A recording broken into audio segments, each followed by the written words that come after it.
Hello, I'm Guillem Godoy. The purpose of this video is to show you how to program a simple application in Android Studio.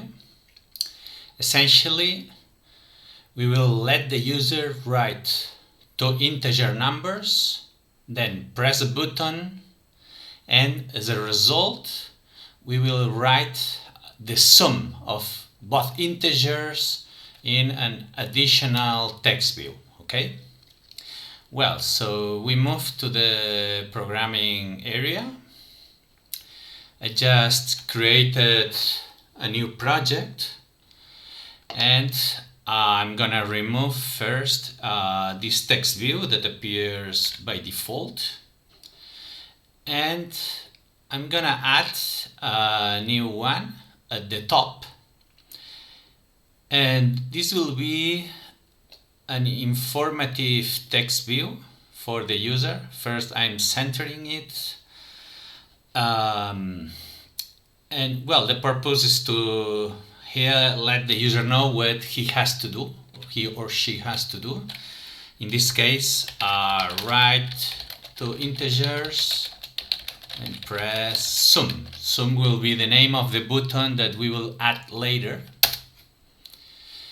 Okay, since it looks a little bit small, I'm gonna increase the text size to, let's say, 20, and we will make it boldface, okay, in order to make it more visible.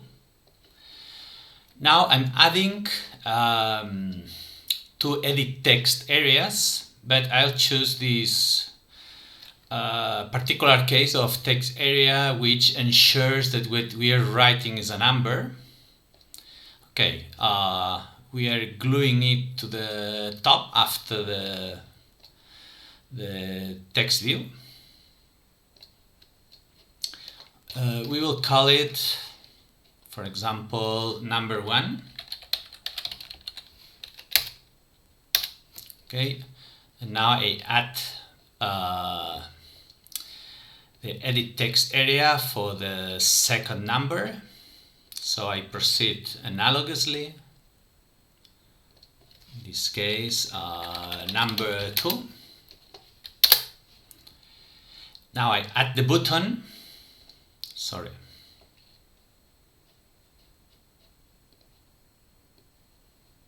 Here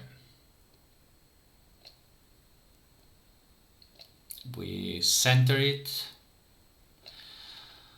Okay, and the text for this button will be sum, as we mentioned before.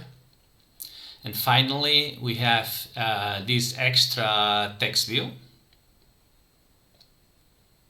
Sorry.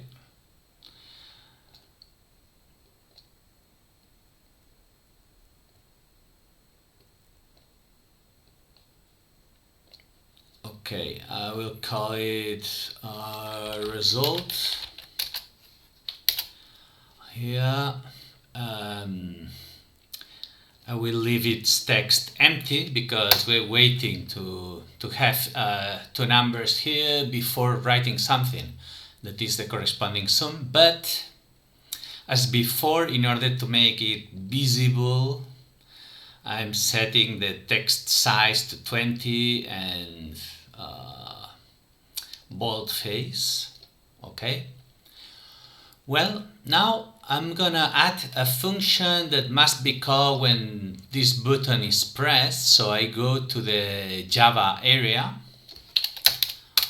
and okay, let's call it, well, I need to make this function public in order to make it visible from the interface area, okay, the XML area.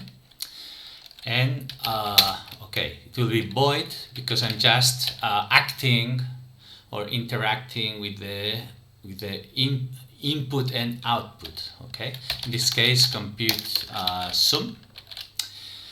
Well, these functions receive a view as parameter. Yeah, we need to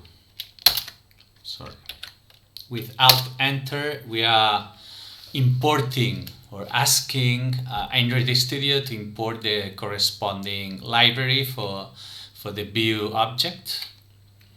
Well, this view is in fact the button itself, but we are not going to make use of it because we know it's him, okay? And what we want to do is to read the corresponding numbers, number 0, on a variable. Well, for this I'm going to create a new function, read number, and I will pass it the ID. Okay, since we called it number 1, I will call it number 1. Okay, and this function will be receiving an ID, so it will have to find the corresponding view to this ID, which will be an edit text. Okay, and from this edit text we will want to get the text, transform it to string, and then do a parsing of okay, this is too long now. Yeah, we need an extra bracket here and close it. Okay, this is what we are returning here. So the result of finding the view, getting the text, transforming it to a string, and then parsing an integer inside it. Okay, and yeah, this is the result of this function. So here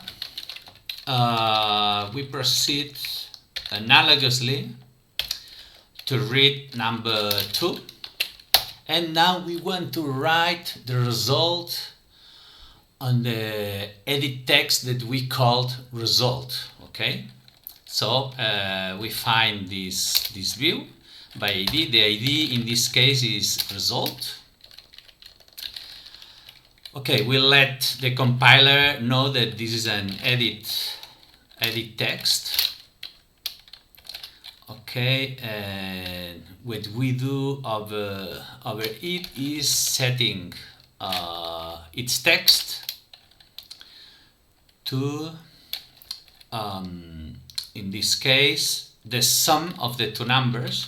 Well, jump to the next line.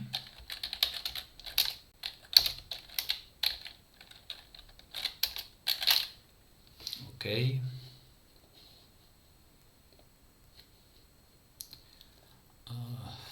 Let me see. Okay, sorry. This is not an edit text. This is a text view. Okay. And yes, as I mentioned, we are setting as text. It's not complaining, maybe it's automatically doing this cast to a string, but well, we can enforce it. I'm not sure if this is happening automatically or not. Okay, well, now I still forgot to call this function from the corresponding button.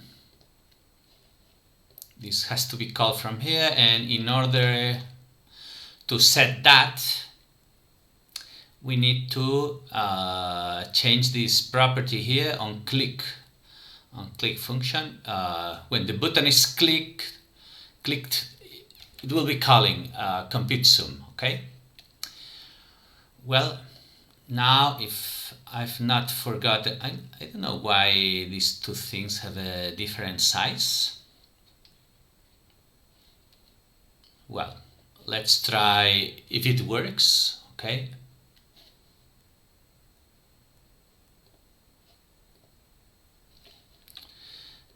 So write two numbers here, and the result is 2. So it means that something is not correct here. Let me see. This is number 2.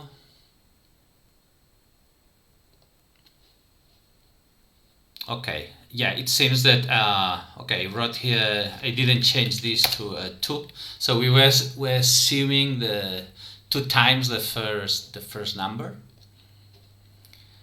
Well, so let's try it again.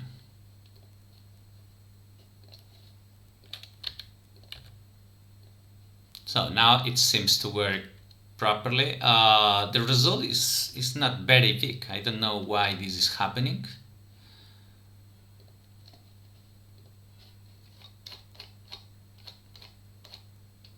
So we go to text size. It's still okay. Maybe okay. This is set to 14 yet. Not too bold. I thought I had changed that, but maybe that's the explanation for why these two things have like different size. Let me see. Okay, this set to 18. Let's set it to 20.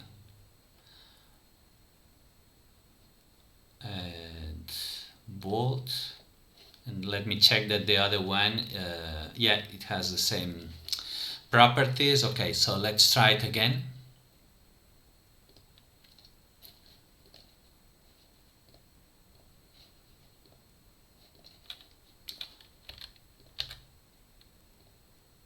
Okay, so now it looks better.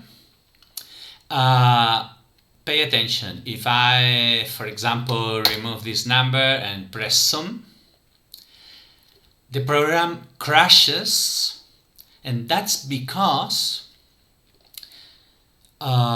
when we are here, when we are parsing an integer and the given string is empty, then this is giving rise to an exception.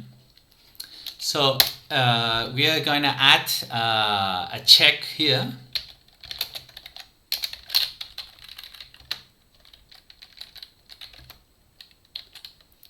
In order to make sure that this, at least we keep this under control.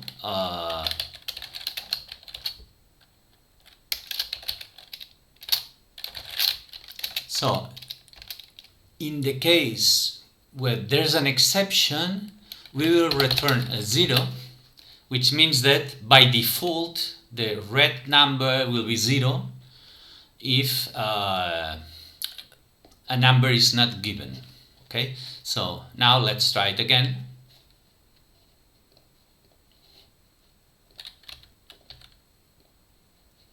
We remove this one, the result is 1. If we remove both, the result is 0. We are assuming 2 zeros here. Okay.